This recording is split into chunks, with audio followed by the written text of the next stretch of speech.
I'm Abigail Matthews, 32, standing quietly in the corner at my sister Hannah's engagement party, watching her flaunt her sparkling diamond ring. To everyone here, I'm just an administrative assistant, a narrative I've let linger for far too long. Nobody knows I'm actually the youngest judge appointed in our district in 50 years. To my family, I'm the quiet, unassuming sister, forever overshadowed.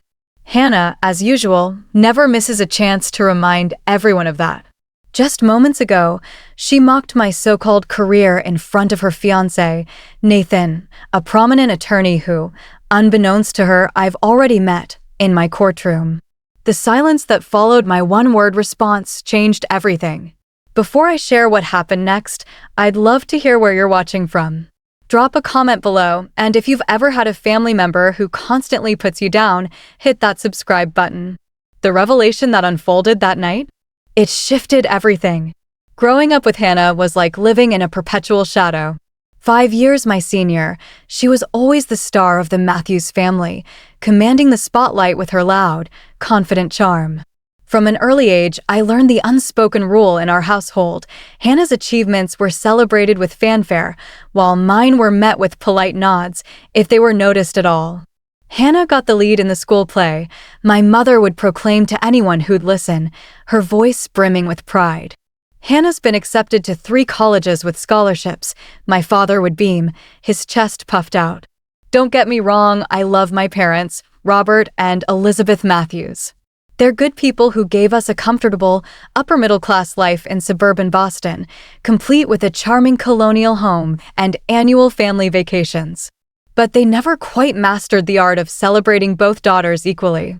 Hannah's vibrant personality demanded attention, while I was quieter, more introspective. In our household, the squeaky wheel definitely got the grease.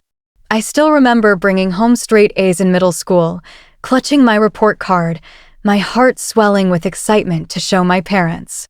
That same day, Hannah had been selected for a regional debate team. Guess which achievement dominated dinner conversation that night? Abby's always been the easy one, my mother would tell her friends with a fond smile. Hannah needs more attention. As if requiring less attention somehow made my accomplishments less worthy. It stung, but I learned to swallow the hurt. By high school, I developed a thick skin, finding validation in my own achievements rather than waiting for my parents' approval. I joined the mock trial team and discovered my passion for law, a spark that ignited a dream I couldn't shake. When I announced my intention to attend law school after college, my parents' response was lukewarm at best. Law school is expensive, honey, my father cautioned, his brow furrowed. It's such a competitive field. No such concerns were raised when Hannah decided to pursue a master's degree in marketing. The pattern continued into our adult years.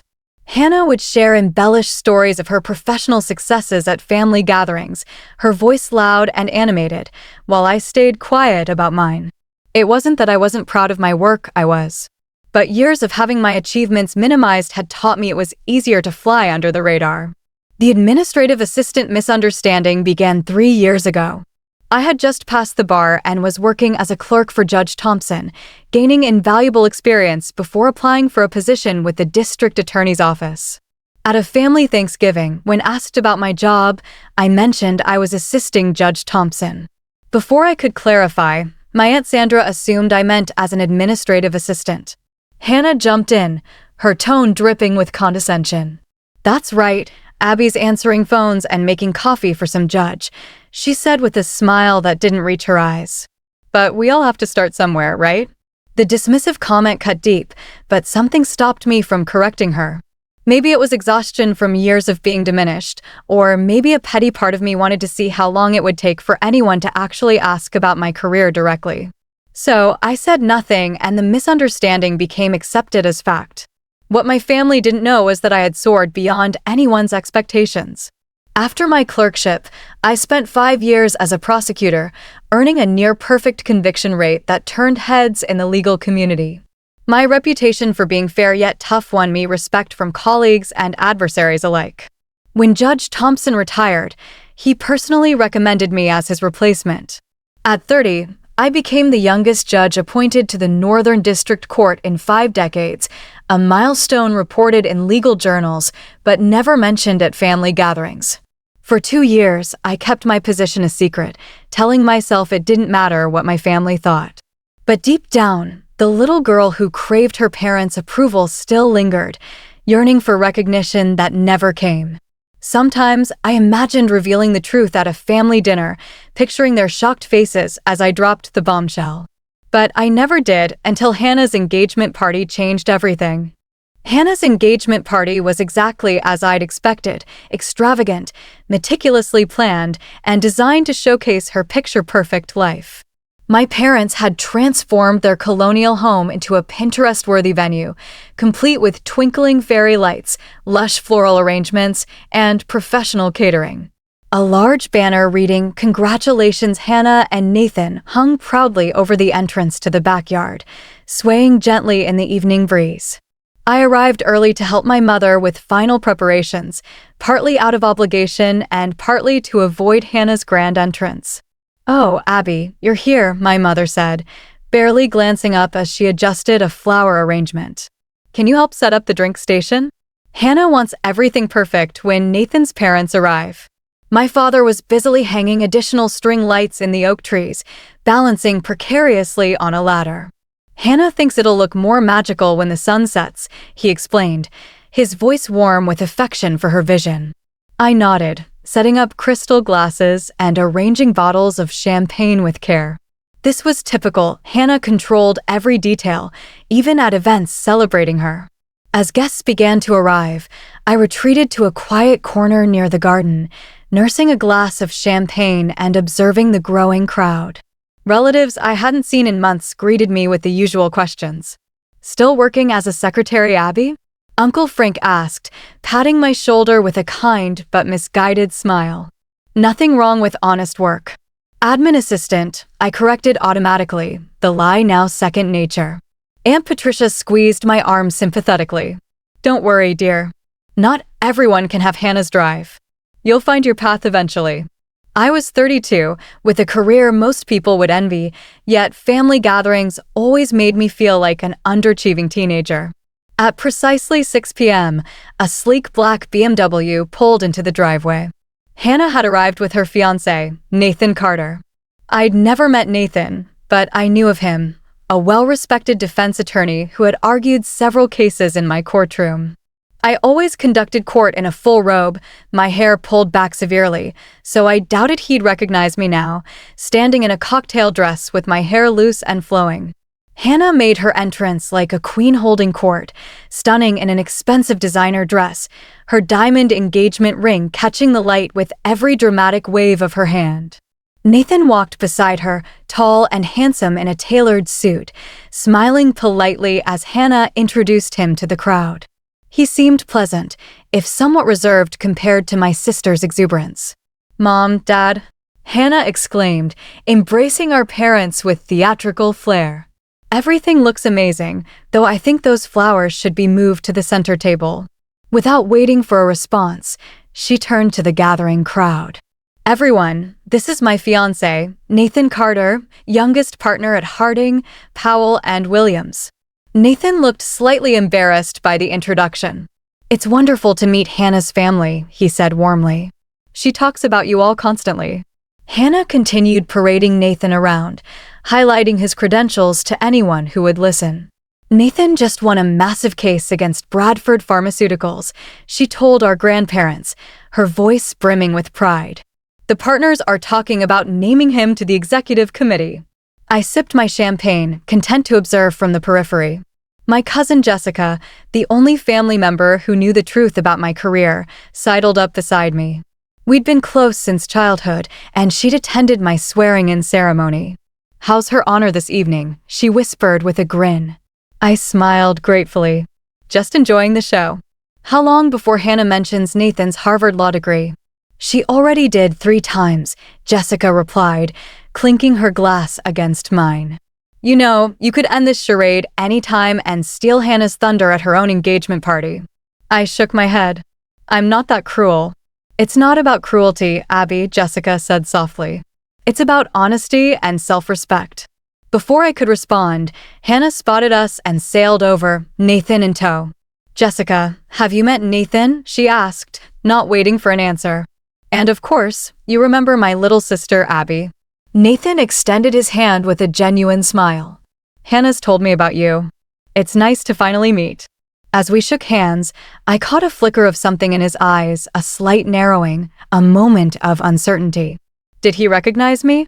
My heart rate quickened, but his expression cleared, and the moment passed.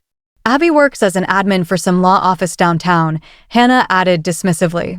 "Nathan probably knows more prestigious firms she could apply to, don't you, honey?"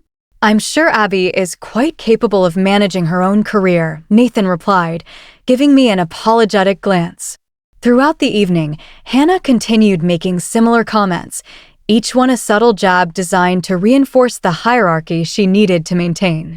Every time she mentioned my admin job, I noticed Nathan's expression grow increasingly puzzled, as if he were trying to place me. The tension built steadily as dinner approached, and I wondered if I could make it through the evening without the past colliding with the present. Dinner was served at a long table set up on my parents' patio, twinkling lights overhead creating a warm glow against the evening sky.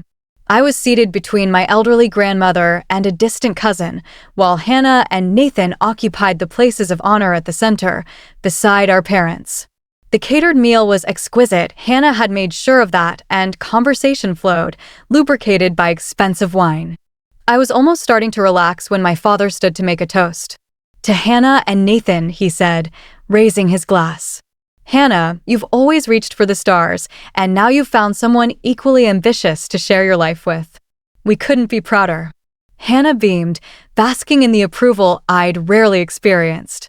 After several more toasts, including a surprisingly heartfelt one from Nathan to his beautiful and passionate fiancé, Hannah stood, commanding the table's attention. "Nathan has some exciting news he's too modest to share," she announced. "Tell them, honey." Nathan looked uncomfortable but complied. "It's not that big a deal, but I recently won a case against Bradford Pharmaceuticals." "It was a team effort, really." "He's being modest," Hannah interjected. "It was a 7-figure settlement, and Nathan was lead counsel. The partners are already talking about fast-tracking him to senior partner." Impressed murmurs circulated the table. I recognized the case immediately. It had been assigned to another judge initially, but transferred to my courtroom after Judge Brennan fell ill. I remembered Nathan's skillful arguments and professionalism. He'd earned that victory fair and square. Hannah, high on attention and perhaps too much champagne, continued. "Nathan works with real judges and important clients every day. It's such meaningful work." Her eyes found mine across the table, and I recognized the gleam in them. Here it comes, I thought. "Not everyone can handle high-pressure careers, though," she said, her voice dripping with false sweetness. "Some people are better suited to supporting roles, right, Abby?" "Abby's been an admin assistant for how long now, sweetie?" "For years." 3, I replied quietly, my voice steady despite the sting. 3 years, Hannah repeated, as if this confirmed something disappointing.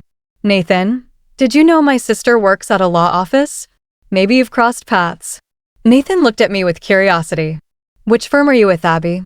Before I could answer, Hannah laughed. "Oh, Abby doesn't work at a firm. She's at the county courthouse, answering phones or filing papers or something." "What exactly do you do all day, Abby?" The table went uncomfortably quiet.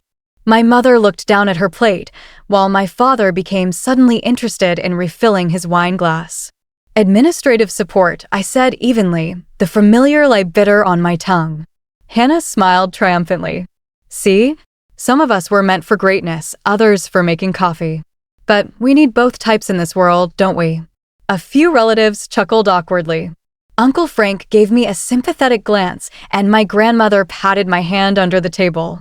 "Hannah," Nathan said quietly, a note of warning in his voice. But Hannah was on a roll, perhaps sensing Nathan's discomfort and misinterpreting it as embarrassment on her behalf. "It's fine, Nathan. Abby doesn't mind. She's always been the quiet one, happy to blend into the background. We can't all be overachievers." She raised her glass. "To knowing your place in the world." The toast hung awkwardly in the air, few joining in. My cheeks burned, not from embarrassment about my supposed position, but from anger at Hannah's deliberate cruelty and my parents' silent complicity. Nathan was looking at me intently now, his brow furrowed in concentration. "Matthews," he said slowly. "Abigail Matthews, from the county courthouse?" Hannah beamed, pleased he was joining her narrative. "That's right, honey. Not everyone can argue important cases like you." Nathan shook his head slightly, still staring at me. "No, that's not, wait." His eyes widened suddenly. "You're not administrative support. You're—" The moment hung suspended in time as Nathan's memory finally connected the dots. "Abby," he said carefully, "what exactly is your position at the courthouse?" Every eye at the table turned to me. Hannah's smile remained frozen, though confusion clouded her eyes. My parents looked bewildered by the sudden shift in conversation.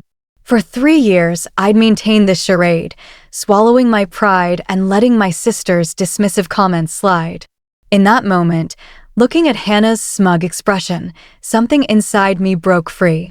I took a deep breath and met Nathan's gaze directly. "Judge," I said. The single word fell into a pool of silence, creating ripples of confusion around the table. "What?" Hannah asked, her smile faltering but not disappearing entirely. "Don't be ridiculous." Nathan's face had gone completely still, recognition dawning fully now. "Judge Matthews," he said quietly. "Northern District Court." My grandmother's hand tightened around mine beneath the table. "That's impossible," Hannah said, looking between Nathan and me, her voice rising slightly. "Abby's an administrative assistant. She's told us that for years." "I never actually said that," I replied, my voice steadier than I felt. 3 years ago, I mentioned I was assisting Judge Thompson. Everyone assumed that meant as an assistant. I just never corrected the misunderstanding. "I've appeared in her courtroom at least 6 times, Nathan continued, still processing the revelation. "Bradford Pharmaceuticals, that was your courtroom." My father set down his wine glass with a thud. "You're a judge?" "An actual judge." My mother's face had gone pale. "But that's not, you would have told us something like that."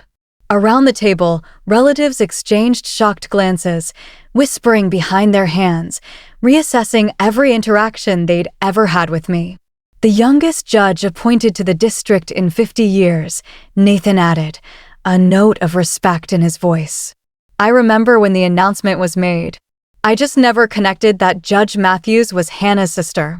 Hannah's face transformed completely, shock giving way to disbelief, then anger. "This is absurd. You're making this up for attention." "I'm not," I said quietly. "She's not," Nathan confirmed. "Hannah, your sister presided over the Bradford case. She's highly respected in the legal community." "Why wouldn't you tell us?" my mother asked, her voice small and hurt. I looked around the table at the faces of my family members, some confused, some impressed, some embarrassed. "Would it have mattered?" I asked. Hannah was always the star. My achievements never seemed to register. "That's not true," my father protested weakly. "Isn't it?" I challenged. "When I got into law school, you warned me about student loan debt. When I passed the bar, it was mentioned once at Sunday dinner and never again. I stopped sharing my successes because no one seemed interested." Aunt Patricia covered her mouth. "Oh dear. All those times I asked if you'd found a better job yet." Uncle Frank looked mortified. "I told the judge of the Northern District Court that there was no shame in honest work. Under different circumstances, their reactions might have been comical." Hannah abruptly stood, her chair scraping loudly against the stone patio. "This is my engagement party," she hissed, "and you're trying to steal the spotlight as usual." "As usual?" I repeated incredulously. "When have I ever stolen your spotlight?" "You're lying," Hannah insisted, though doubt had crept into her voice. "Nathan, tell them she's lying." Nathan stood slowly, placing a gentle hand on Hannah's arm. "Hannah, she's not lying. Judge Matthews is well known in legal circles. I've argued motions in her courtroom numerous times." Hannah jerked away from his touch, looking betrayed. "You knew? You knew and you didn't tell me." "I didn't make the connection until just now," Nathan explained. "Judge Matthews on the bench looks different." He gestured vaguely to my casual attire and loose hair.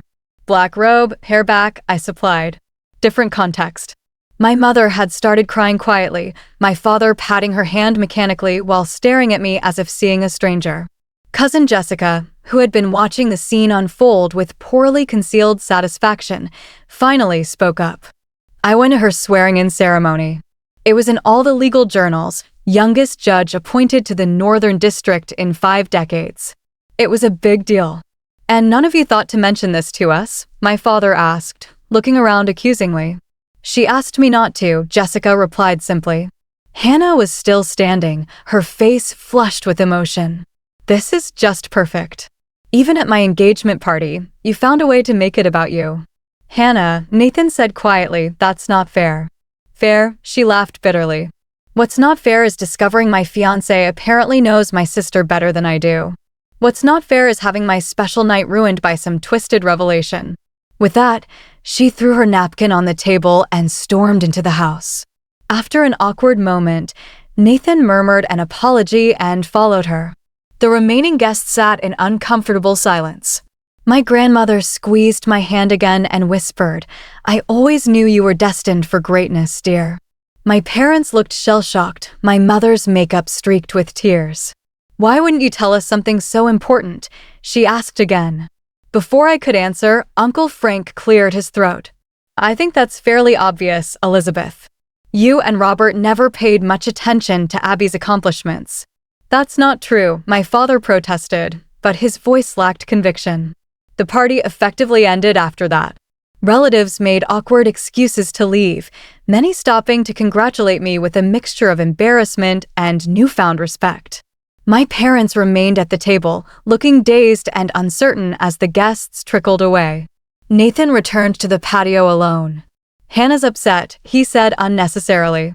"She's asked me to take her home." I nodded, not trusting myself to speak. "For what it's worth," he added quietly, "you're an excellent judge, fair and thorough." The Bradford ruling was spot on. "Thank you," I managed. He hesitated, then added, "I'll talk to her when she calms down." This is a lot for her to process. After Nathan left, I found myself alone with my parents for the first time since the revelation. The 3 of us sat in silence as the catering staff discreetly cleaned up around us. "I don't understand," my mother finally said. "We've always been proud of you, Abby." "Have you?" I asked quietly. "Because it never felt that way." "We need time to process this," my father said, running a hand through his thinning hair. "It's a lot to take in." I nodded, suddenly exhausted. "I should go." Neither of them protested as I gathered my things and left, the weight of 3 years of deception and a lifetime of being overlooked heavy on my shoulders. As I drove home to my quiet apartment, I wondered if I had finally broken free or simply created a deeper rift in my already fractured family. The morning after Hannah's engagement party, I woke to 17 missed calls and 32 text messages. Most were from extended family members, ranging from apologetic to curious. 3 were from my parents, asking me to call them. None were from Hannah. I spent the day in a strange limbo, alternating between relief that my secret was finally out and anxiety about the consequences. Part of me wanted to call Hannah, but another part, the part that had endured years of her subtle put-downs, felt she needed to make the first move. Around noon, my doorbell rang. I opened it to find Nathan standing in my hallway, looking uncomfortable. "Nathan," I said, surprised. "Is Hannah with you?" "No," he replied. "She doesn't know I'm here. May I come in?" I hesitated, then stepped aside.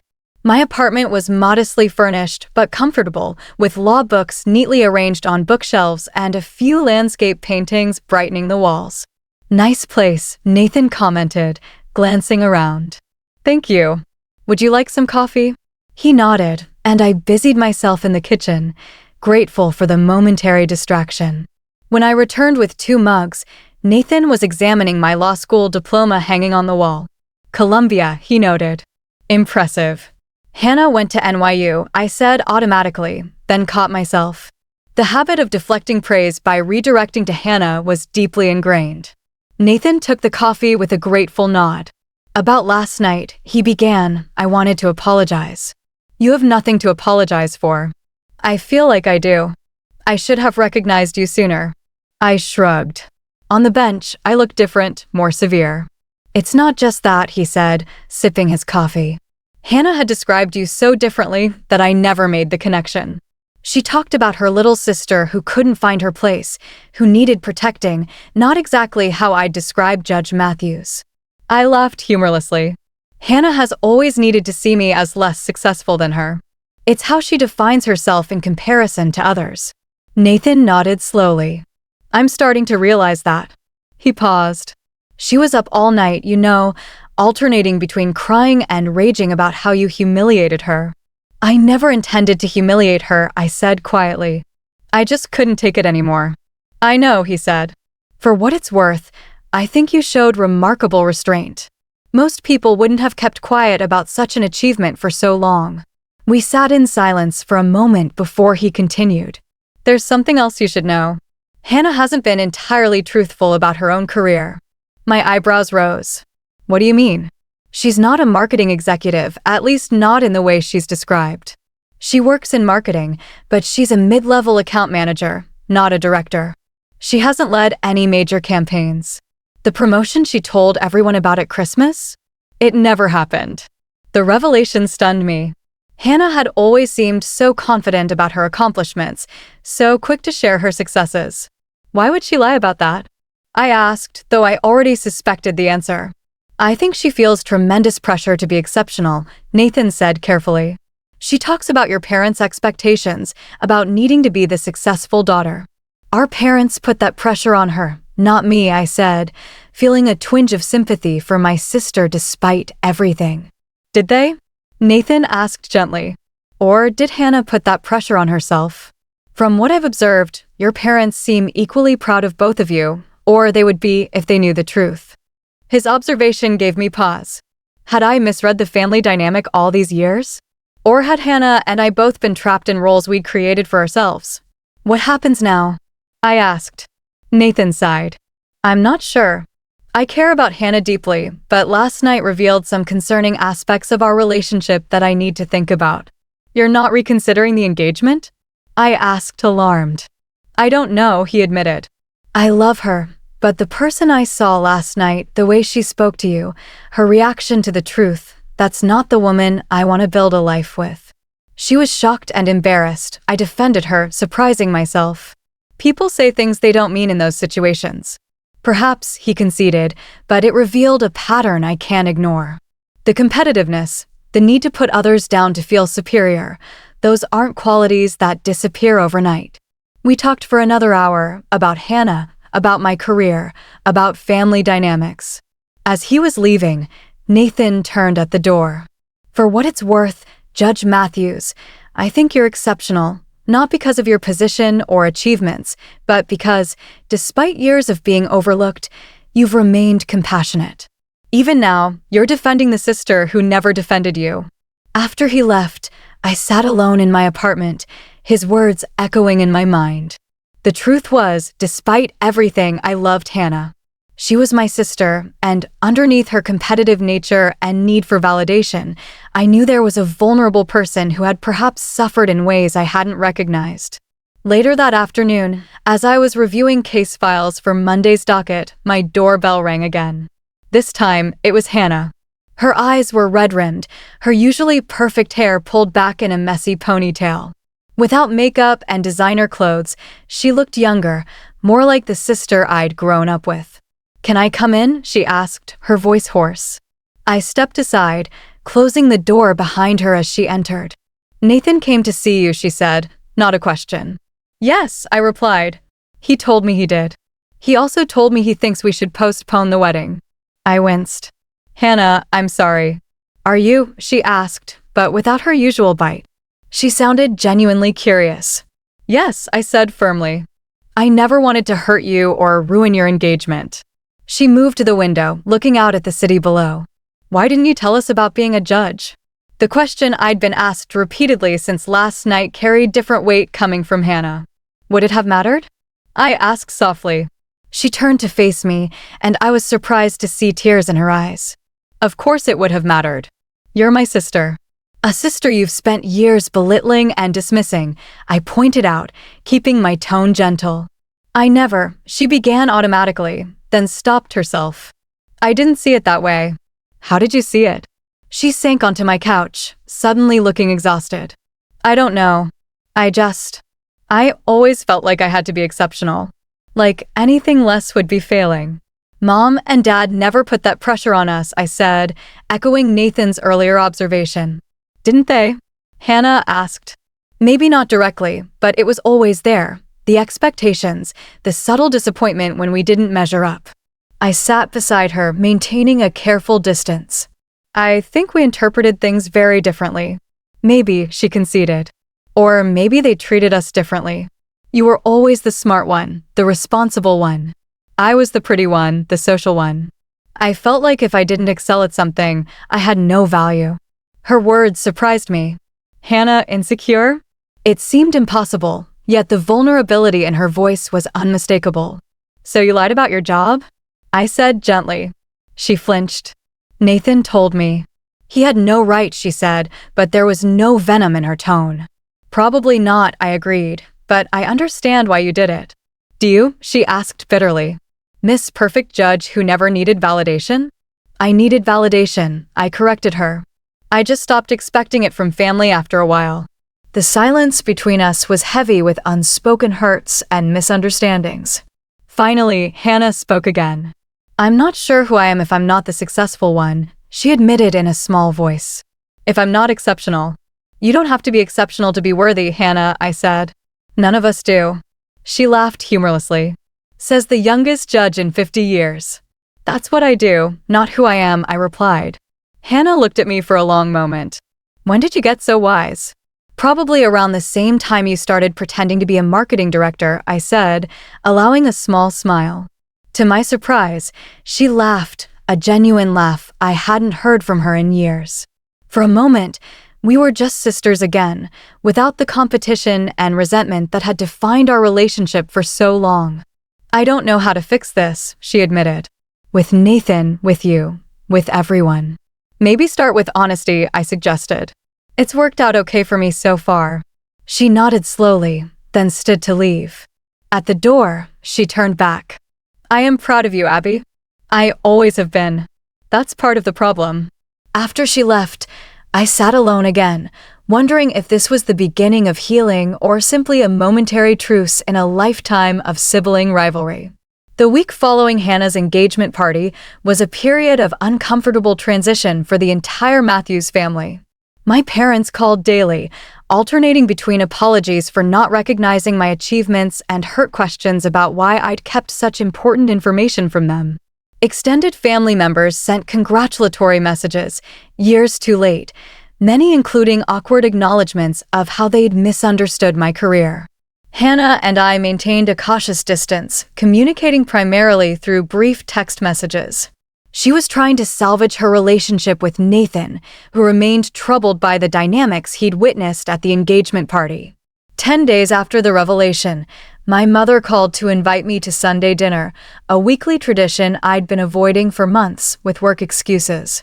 Everyone will be there, she said, a note of pleading in her voice. Hannah, Nathan, your father, and I. We need to talk as a family. I agreed reluctantly, knowing the conversation was necessary, but dreading it nonetheless. Sunday arrived with a sense of foreboding. I dressed carefully in casual but professional attire, a subtle statement that this was who I truly was. As I drove to my parents' house, I rehearsed what I wanted to say, the boundaries I needed to establish. My father answered the door, embracing me awkwardly. Abby, he said, his voice gruff with emotion. Good to see you. The house smelled of my mother's pot roast, her standard Sunday dinner fare. In the living room, my mother was arranging flowers, while Hannah sat stiffly on the couch. Nathan stood by the fireplace, looking uncomfortable but determined. Abby's here, my father announced unnecessarily. My mother rushed over, hugging me tightly. We're so glad you came, she whispered. Hannah offered a tight smile but didn't rise. Nathan nodded respectfully. Judge Matthews. Nathan, please, we're not in court. It's just Abby. Dinner was a tense affair, conversation limited to safe topics like the weather and neighborhood news. Only after my mother's apple pie was served did my father clear his throat significantly. I think it's time we cleared the air, he said, looking around the table. As a family. My mother nodded in agreement. We've all had time to process what happened at the engagement party. I think we need to talk honestly about why things reached that point. Hannah set down her fork with a sharp clink. Fine.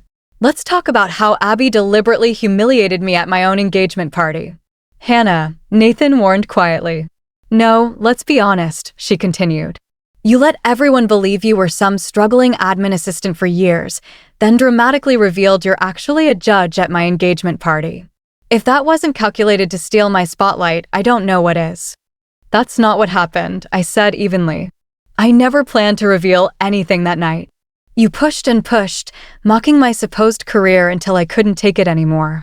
Girls, my mother interjected, this isn't productive.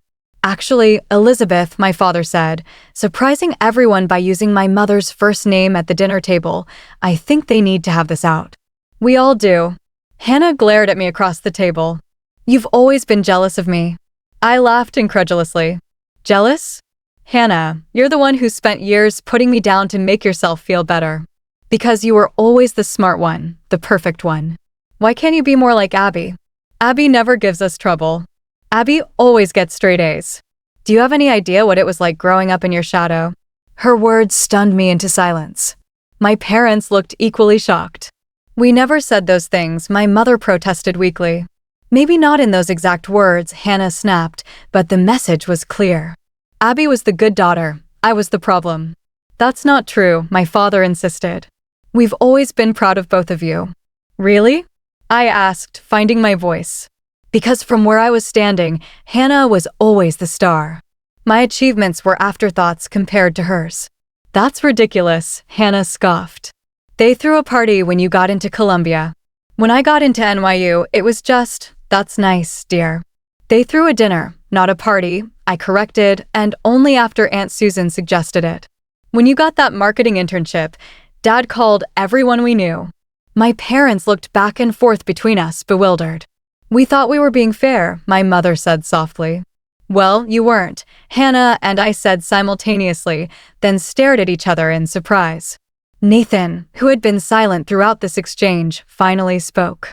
It seems to me that you both felt overlooked, just in different ways. The simple observation cut through the tension, making us all pause. Is that possible? My father asked, looking genuinely confused. That we somehow made both of you feel like the less favored child? Hannah and I exchanged glances.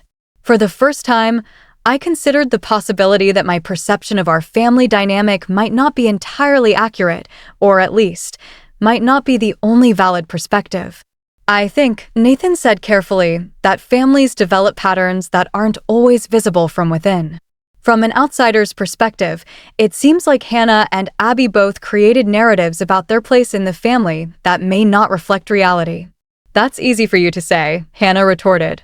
You didn't live it. No, he agreed, but I've watched you compare yourself to everyone around you since the day we met, not just Abby, but friends, colleagues, strangers. Your self-worth seems tied to being better than others, and I've never understood why. Hannah's face flushed. That's not fair. Isn't it? He challenged gently.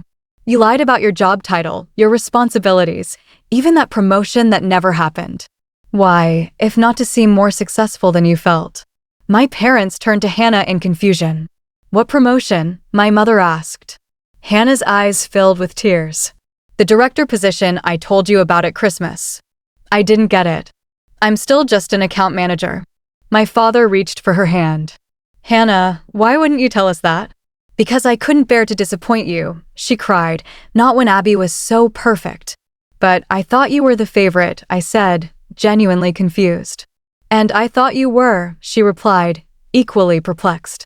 We stared at each other across the table, the realization dawning that perhaps we'd both been wrong, or both been right, in different ways. I think, my mother said hesitantly, that your father and I have made some serious mistakes in how we raised you. Not intentionally, but the impact is clear. My father nodded solemnly. We never meant to make either of you feel less valued. We love you both so much, and we're proud of you both, judge or account manager, it doesn't matter. It does matter, Hannah insisted. Abby's achieved something extraordinary. I'm ordinary. There's nothing wrong with ordinary, Nathan said quietly. Most of life is ordinary. It's how we live it that matters. Hannah looked at him, vulnerability naked on her face. Can you be happy with ordinary? I fell in love with Hannah Carter, not her job title, he replied simply. The conversation continued for hours, painful truths emerging alongside genuine attempts at understanding.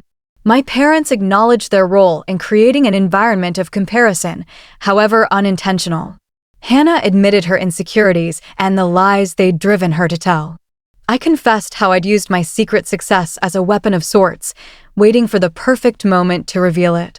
None of us emerged blameless, but by the end of the evening, something had shifted. The carefully constructed narratives we'd all been living by had crumbled, making way for something potentially more authentic. As Nathan and Hannah prepared to leave, my sister pulled me aside. I'm sorry, she said simply, for a lot of things. Me too, I replied. I don't know how to be your sister without competing with you, she admitted. Maybe we can figure it out together, I suggested. She nodded, a tentative smile forming. I'd like that.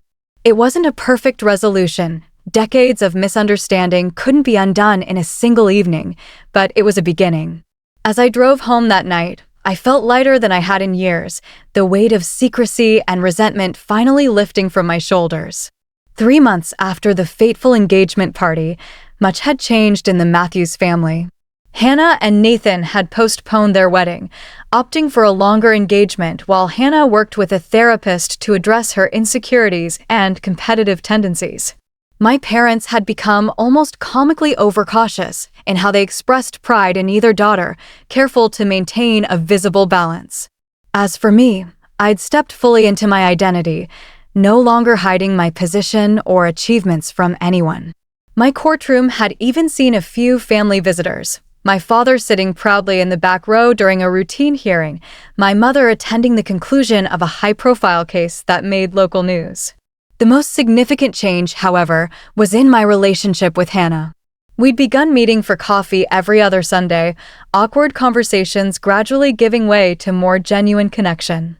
We weren't best friends. Too much history lay between us for that, but we were building something new, something healthier. Today was one such Sunday. I arrived at our usual cafe to find Hannah already seated, 2 steaming mugs on the table. Court roast for the court lady, she said, pushing my coffee toward me with a smile that held only a hint of its former edge. Thanks, I replied, settling into the chair across from her. How's work? A shadow crossed her face, then cleared. Actually, good. I told my boss I want to earn that director position legitimately. He's created a development plan with me. That's great, Hannah. Really? It's strange, she mused, how much energy I wasted pretending to be something I wasn't. I could have used that energy to actually become it. I nodded, understanding completely. How are the wedding plans coming? Slowly, she said. Nathan wants something smaller than I originally planned. He says the marriage matters more than the wedding. He's probably right. Wise man, I commented. You chose well. Hannah smiled genuinely. I did, didn't I? Even if he did almost call off the engagement after meeting my family. We both laughed, the painful memory now softened enough to become almost humorous. Mom and Dad want us all to come to dinner next weekend, Hannah said. They're celebrating their anniversary. I'll be there, I promised. Oh, and Nathan mentioned he's appearing in your courtroom Tuesday. The Westlake case. Yes, I confirmed, pleased that she could mention it without tension. Though, of course, I can't discuss it. Of course not, Your Honor, she teased, with none of the former mockery. Later that week, I found myself hosting a dinner of my own, a small gathering for women in the legal profession, something I'd started organizing monthly as a way to mentor younger attorneys. Among them was a shy second-year associate named Zoe, clearly brilliant, but struggling to find her voice in a male-dominated firm. Judge Matthews, she said quietly as the other guests mingled, may I ask you something personal? Of course, I replied. How did you become so confident, so sure of yourself? I smiled, thinking of the journey of the past few months. I wasn't always. For years, I hid my achievements because I was afraid of how others would react. I let people underestimate me because it seemed easier than facing their jealousy or expectations. Her eyes widened. Really? But you're so accomplished. Accomplishments and confidence don't always go hand in hand, I explained. I had to learn that hiding my light didn't serve anyone, not me, not the people who could benefit from my example, not even the people I was trying to protect by staying small. What changed? She asked. I realized that my worth wasn't determined by other people's perceptions, and that by denying my own success, I was actually reinforcing the idea that it was something to be ashamed of. Zoe nodded thoughtfully. I struggle with that, speaking up in meetings, taking credit for my work. I always worry I'll come across as arrogant. There's a difference between confidence and arrogance, I told her. Confidence is knowing your value. Arrogance is needing others to acknowledge it. When you're secure in yourself, you don't need to compare or compete. It was a lesson I wished I'd learned years earlier, one that might have spared Hannah and me so much pain. The following Sunday, my parents' anniversary dinner brought the four of us together again. The tension that had characterized our family gatherings for years had diminished, replaced by a cautious warmth. We were learning to see each other as we truly were, not as the characters we'd assigned each other in our family drama. After dinner, as my father and Nathan discussed a recent Supreme Court decision, Hannah approached me with 2 glasses of wine. I wanted to tell you something, she said, handing me one. What's that? I saw your name in the Bar Association Journal, the article about the Kingston ruling. The Kingston case had been challenging, a complex corporate fraud that had required months of hearings and deliberation. My decision had been featured in legal publications for its thoroughness and clarity. It was a difficult case, I acknowledged. The article called you one of the most promising judicial minds of your generation, Hannah continued. And I realized I wasn't surprised. Even when we were kids, you always saw things differently, more clearly than everyone else. Coming from Hannah, this simple acknowledgement meant more than all the professional accolades combined. Thank you, I said, genuinely moved. I'm proud of you, Abby, she said, the words no longer seeming to cost her anything. And I'm sorry it took me so long to say that. Better late than never, I replied, clinking my glass against hers. As I drove home that night, I reflected on the journey of the past few months. The revelation at Hannah's engagement party had been painful, even traumatic, but it had also been necessary. Like lancing a wound, it had released years of festering resentment and misunderstanding, allowing genuine healing to begin. I'd learned that hiding your light serves no one, not yourself, not those who might be inspired by your example, not even those you're trying to protect by diminishing yourself. I discovered that family dynamics are complex, often based on misperceptions, with everyone carrying their own version of events. Most importantly, I'd realized that it's never too late to rewrite the narrative of your relationships, to create something healthier and more authentic. The road ahead with Hannah wouldn't always be smooth, old habits die hard, and we'd both formed identities around our perceived roles in the family. But we were trying, and that was more than we'd done for most of our adult lives. As for me, I no longer felt the need to hide my achievements or downplay my success. Judge Abigail Matthews was who I was, not my entire identity, but an important part of it that I denied for too long. I'd spent years allowing myself to be underestimated, believing it was easier than facing others' expectations or jealousy. In reality, I'd only been limiting myself and reinforcing harmful patterns. The truth, when finally revealed, had been painful but ultimately liberating. Have you ever hidden parts of yourself to make others comfortable? Have you diminished your own light to avoid outshining someone else? I learned the hard way that authentic relationships can only be built on truth, even when that truth is difficult. If my story resonated with you, please like this video and subscribe to hear more stories about family dynamics and personal growth.